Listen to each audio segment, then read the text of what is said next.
യാ റസൂലല്ലാഹ് എന്ന് റസൂലുള്ളാഹിനെ വിളിക്കാൻ പറ്റില്ല എന്ന വാദവുമായി ഇബ്നു തൈമിയ്യ രംഗത്ത് വന്നപ്പോൾ, ഇബ്നു തൈമിയ്യയുടെ കാലഘട്ടത്തിലെ മഹാപണ്ഡിതനായിരുന്നു ഇമാം തഖിയുദ്ദീൻ സുബ്കി റളിയല്ലാഹു അൻഹു.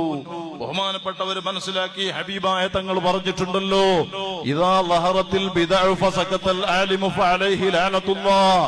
പുത്തനാശയക്കാര് രംഗത്ത് വന്നാൽ, അള്ളാഹുവിന്റെ ദീൻ പഠിച്ച ഉലമ അവിടെ സുക്കൂത്തായാൽ, പുത്തനാശയക്കാര് രംഗത്ത് വരുന്ന സമയം അള്ളാഹുവിന്റെ ദീൻ പഠിച്ച ആലിമീങ്ങൾ സുക്കൂത്തായാൽ, മൗനം പാലിച്ചാൽ കാര്യം അപകടകരമാണെന്ന് തങ്ങൾ പറഞ്ഞിട്ടുണ്ട്. അതുകൊണ്ട് ഇബ്നു തൈമിയ്യയുടെ ഈ ആശയത്തിനെതിരെ ശബ്ദിക്കാതിരിക്കാൻ പറ്റില്ല എന്ന് പറഞ്ഞ് ബഹുമാനപ്പെട്ടവർ കുറെ കിതാബ് രചന നടത്തിയ കൂട്ടത്തിൽ ചില വരികൾ അതാ ബഹുമാനപ്പെട്ടവർ എഴുതി കാണുന്നു. വലം യുൻകിർ അഹദുൻ ദാലിക ഹത്താ ജാ ഇബ്നു തൈമിയ്യ.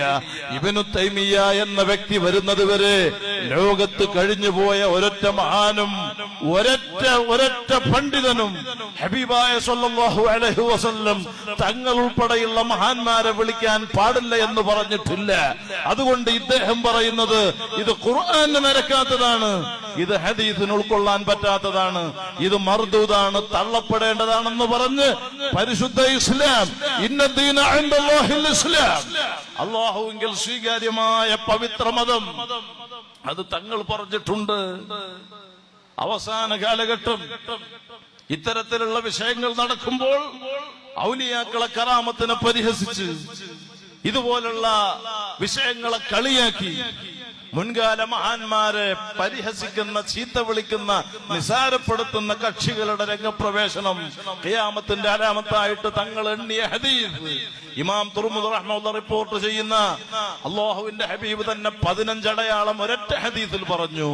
ഇദത്തുഖിദൽ ഫൈഉ ദിവല എന്ന് തുടങ്ങുന്ന ആ ഹദീസിന്റെ ലാസ്റ്റ് ഭാഗം നമുക്ക് നോക്കിയാൽ വായിക്കാൻ പറ്റും.